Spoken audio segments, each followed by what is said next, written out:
Hello and welcome to study 24 HR। तो आज के हम अपने रीजनिंग के सेशन में शुरू करने जा रहे हैं अल्फाबेट से रिलेटेड रीजनिंग के इशू। ठीक है, इसमें अल्फाबेटिकल सीरीज भी होंगी और जंबल्ड वर्ड्स भी होंगे और एक सीरीज पैटर्न है, उसको भी हम क्या कहते हैं सॉल्व करने की कोशिश करेंगे। तो अल्फाबेट, हमें सबसे पहले इसके बारे में थोड़ी बेसिक नॉलेज गैदर करते हैं, क्योंकि हम ऐसा मान के चलते हैं कि जो भी इस वीडियो में देख रहा है उसे ऑलमोस्ट कुछ नहीं आता है, वो जीरो ग्राउंड लेवल से स्टार्ट करता है। तो अल्फाबेट कितने होते हैं? 26 होते हैं, सबने पढ़े होंगे। A B C D E F G H I J K L M N O P Q R S T U V W X Y Z। ठीक है, तो ये 26 लेटर होते हैं। तो जैसे नंबर्स में एक के बाद दो आता है, वैसे ही अल्फाबेट में क्या होता है, एक के बाद बी आता है। ठीक है, अगर आप आपसे पूछे कि ए बी के बाद क्या आएगा तो एक नेचुरल निकलेगा कि सी और डी आएगा। हाँ, तो ये जो है नंबर से कुछ ज्यादा अलग नहीं है, बस ये है कि इनकी कैटेगरी अलग है। इनकी कैटेगरी क्या है, इंग्लिश है, और नंबर्स की जो कैटेगरी है वो न्यूमेरिकल फॉर्म में होती है। तो जब भी हम अल्फाबेट से रिलेटेड प्रॉब्लम को रीजनिंग में हम सॉल्व करते हैं ना, तो हम इसको न्यूमेरिकल एबिलिटी के परिप्रेक्ष्य में भी देखना शुरू कर देते हैं। जैसे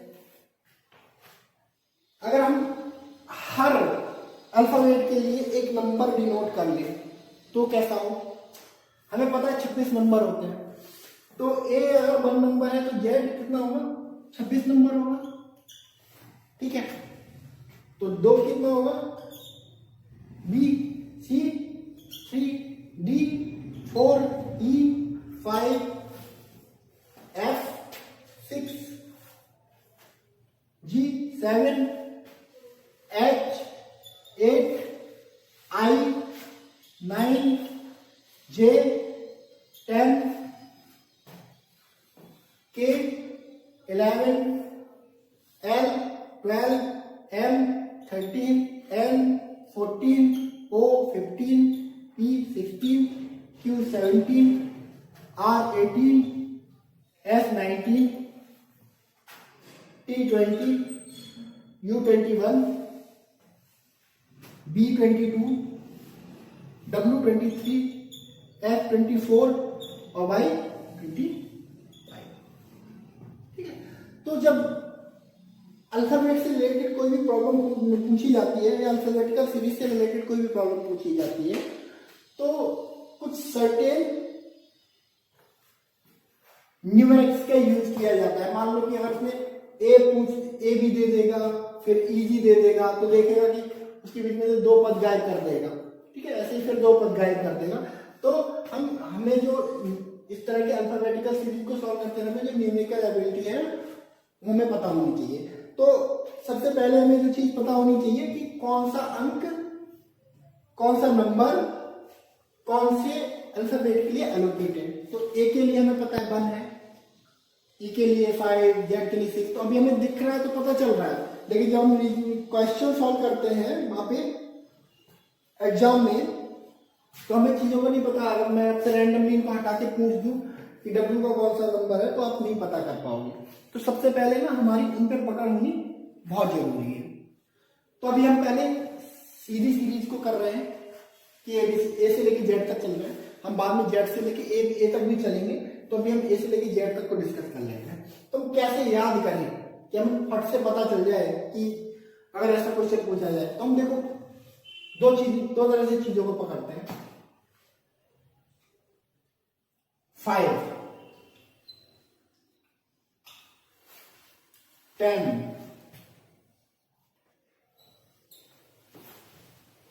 15, 21, 25। ठीक है, 5 के सेक्टर में हमने बांट दिया। तो हमारी ये ट्रिक बनी ना, वो बनी इजोटी। इजोटी मतलब 5, 10, 15, 20, 25। तो अगर आपसे कोई नंबर पूछा जाए तो आपको थोड़ा उसको डिटरमाइन करने में ना थोड़ी सी कम प्रॉब्लम होगी। मैंने जैसे आपसे पूछा कि what is the position of F, तो तुरंत आपने फॉर्मूला लगाया कि इजोटी फॉर्मूला। तो ई के बाद क्या आता है, एफ आता है। तो आपने इजोटी फॉर्मूला लगाया, ई 5 पे है तो एफ 6 पे होगा, जी कितने पे होगा, 7 पे होगा। तो इस तरह सेक्टराइजेशन करके हम इन चीजों को याद कर सकते हैं। तो सबसे पहले जो ट्रिक है हमारी वो है इजोटी।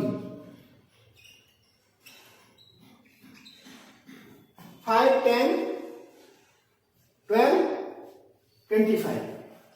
ठीक है, तो आपको ये ट्रिक को याद कर लेना है। ठीक है, दूसरा जब हमने ये नंबर लिखे तो हमें पता चला कि ये 26 नंबर है और 26 का आधा कितना होगा, 30। तो कहां से डिवाइड होती है ये सीरीज, जो लेटर है वो कहां से डिवाइड होते हैं, यहां से, यानी कि ए से लेके एम,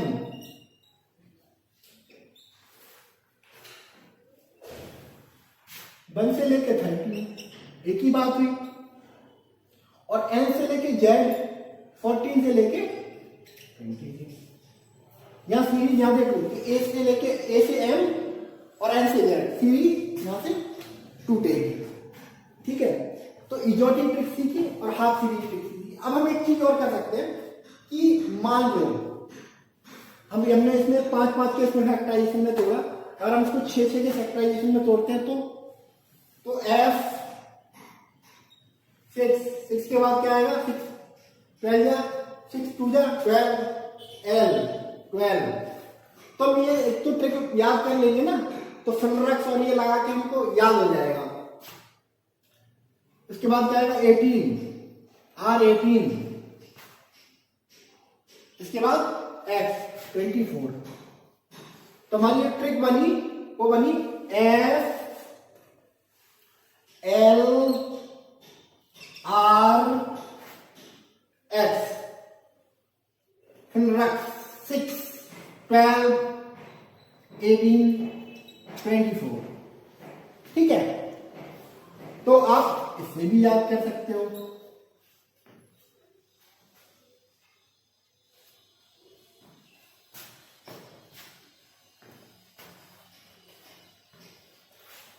जब भी एग्जाम में ऐसा क्वेश्चन कोई अल्फाबेट से रिलेटेड पूछा जाता है तो सबसे पहले मतलब जो काम मैं भी करता हूँ अपने उसमें एग्जाम टाइम पे, सबसे पहले मैं 1 to 26 जो है अल्फाबेट को नोट कर लेता हूँ।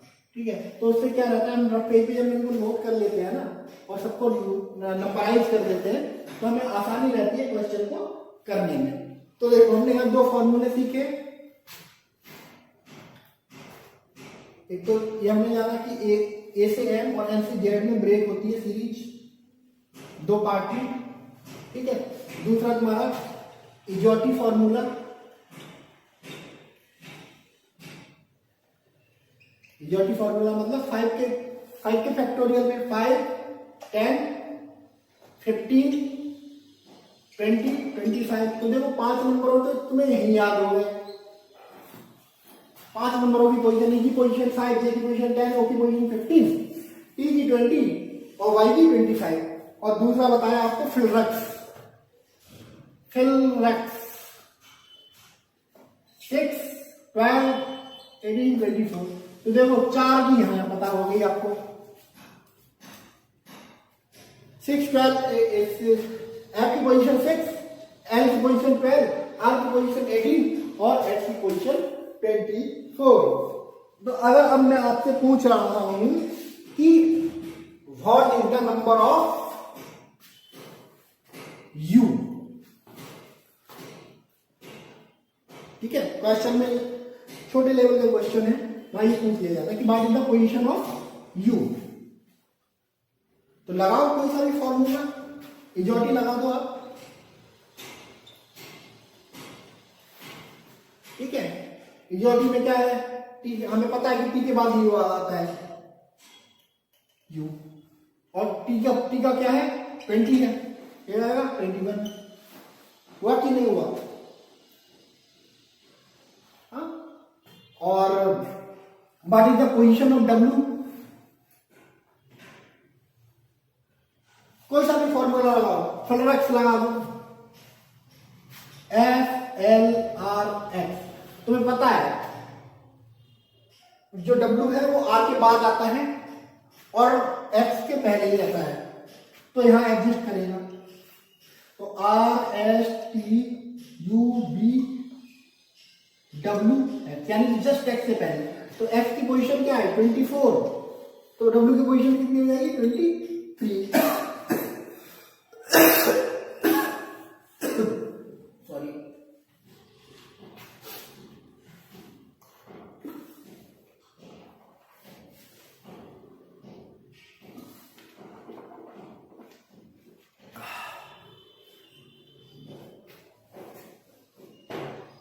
तो ये कुछ बेसिक ट्रिक है।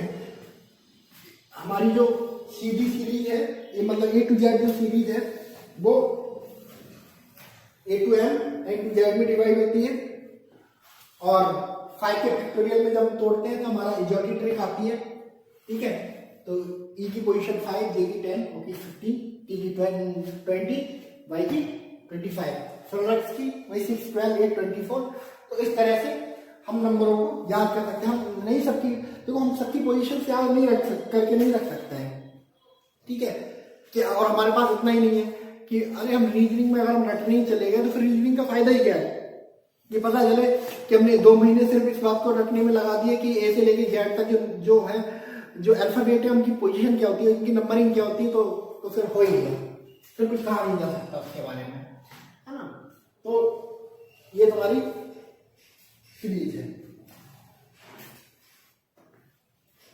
कुछ और जो फ्यूचर एग्जाम्पल्स में काम, आपके फ्यूचर क्वेश्चंस में काम आएंगे, उसको भी डिस्कस कर लेते हैं। तो कभी कभी तो क्वेश्चन आपसे सीधे पूछ लेगा, A to Z के फॉर्म में पूछ लेगा ना, कभी कभी क्वेश्चन आपसे A to Z फॉर्म में नहीं पूछता है। कभी कभी क्वेश्चन जो पूछे जाते हैं Z to A फॉर्म में पूछा जाता है। Z to A फॉर्म में कैसे होता है, A B C D E F G H I J K L M N O P Q R S T U V W X Y Z। तो Z to form क्या होती है, यहाँ पे जेड की जो पोजीशन होती है 1 होती है, वो ए की क्या होती है 26 होती है। अब यहाँ से कैलकुलेट करना शुरू करो, जेड की अगर 1 है तो वाई की 2 हो जाएगी, उल्टा चलता है 3 4 5 6 7 8 9 10 11 12 13 14 15 16 17 18 19 20 21 22 23 24 25। देखो अब पूरी सीरीज जो है ना वो उल्टी हो चुकी है, ठीक है। तो इस फॉर्म में भी सवाल पूछा जा सकता है कि जेड टू ए फॉर्म में भी सवाल पूछा जा सकता है। तो यहाँ जो सीरीज ब्रेक है वो क्या होता है, Z to N, Z to N और एम टू ए, यानी कि 13 जेड टू एन के बीच में एडजस्ट करेंगे और 13 एम टू ए के बीच में एडजस्ट करेंगे। अब इनको ये तो हमने उल्टा गिना, अब हम इसको सेम उसी मतलब नॉर्मल ऑर्डर में गिनने की कोशिश करते हैं। तो भाई 1 2 3 4 5 6 7 8 9 10 11, 12, 13, 14, 15, 16, 17, 18, 19, 20, 21, 22, 23, 24, 25, 26। ठीक है, तो बस पोजीशन रिवर्सल होता है, न्यूमेरिकल रिवर्सल होता है, बाकी कोई इसमें फर्क नहीं पड़ता। लेकिन कभी कभी क्या हो जाता है कि आधी सीरीज को ब्रेक कर दिया जाता है, आधी सीरीज से यहाँ से नंबर 1 नंबर 2, तो उनको हम हाई लेवल रीजनिंग में बाद में डिस्कस करेंगे। तो अभी इसके लिए तो देखो, अब हम इनको कैसे याद रखें। ए का अपोजिट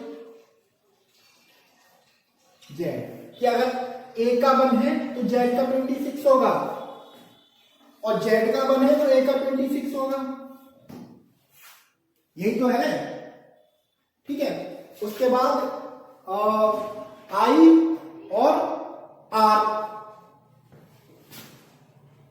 इंटरनेशनल रिलेशन, कुछ चीजें समझ लेंगे हम। आई की जो पोजीशन, अगर मान लो सीधा गिर रहे हैं तो आई की 9 है और आर की 18 है, और अगर उल्टा गिरेंगे तो आर की 9 हो जाएगी और आर की 18 हो जाएगी। तो A Z I R, A Z I R और G Q, sorry G Q क्यों, जीटी, जीटी रोड हमने सुना होगा, जीटी रोड, जीटी रोड। ठीक है, तो जी की पोजीशन क्या है, अगर सीधा गिनेंगे तो 7, और टी की पोजीशन सीधा गिनेंगे तो 20, और अगर उल्टा गिनेंगे तो टी की पोजीशन 7 और इसकी 20। तो A Z I R G G T, ठीक है। और ईवी, ईवी ईवी बाइक्स आती है आजकल, ईवी बाइक्स, तो ई की पोजीशन सीधा गिनेंगे तो 5, और बी की अगर सीधा गिनेंगे तो 22, और इधर से गिनेंगे तो ये 5 और ये 22। तो ये चीज हम याद करके रख लेंगे। ठीक है,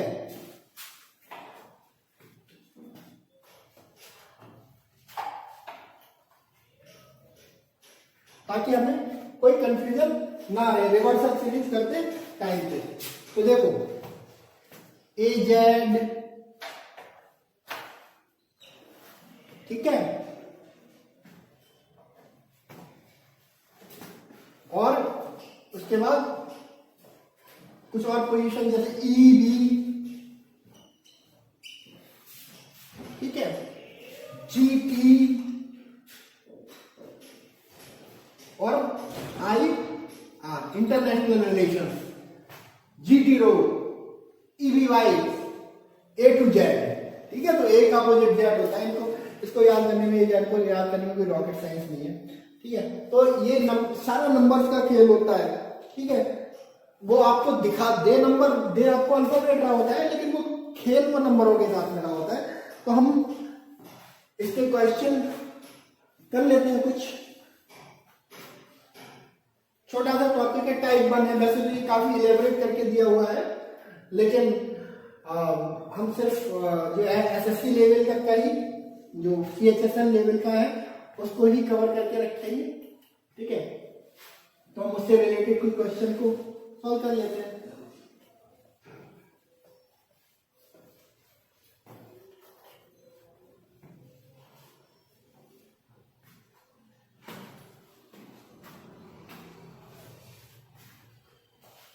फॉर एग्जाम्पल हम देख लेते हैं,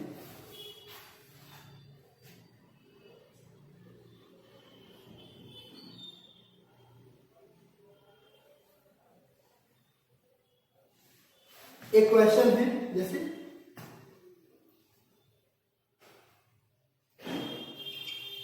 what is the missing letter in series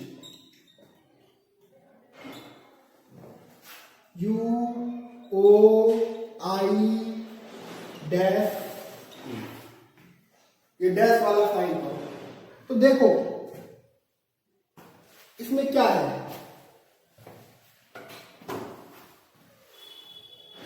A you O आई तब देख रहे हैं इसमें सारे वॉवेल्स हैं, तो हमको यहाँ से देख के समझ जाना चाहिए, अगर हमने अल्फाबेट को बहुत ध्यान से पढ़ा हुआ है कि सारे वॉवेल्स, और वॉवेल्स कितने होते हैं, 5 होते हैं, और वो भी वॉवेल्स को लिखा है उल्टे फॉर्म में, यहाँ ई होगा, तो वॉवेल्स की जो फॉर्म क्या होती है, ए ई आई ओ यू, लेकिन इनने क्या करा, इसको उल्टा कर दिया, यू ओ आई ई ए, तो आंसर क्या होगा, ए होगा। तो बस ऐसे ही जो है पैटर्न के साथ खेला जाता है, पैटर्न के साथ खेला जाता है इसमें, तो इस तरह के बस क्वेश्चन पूछे जाते हैं। तो बाकी के क्वेश्चन हम जो है करेंगे नेक्स्ट सेशन में, तो अभी के लिए आज के लिए इतना ही। Thank you very much.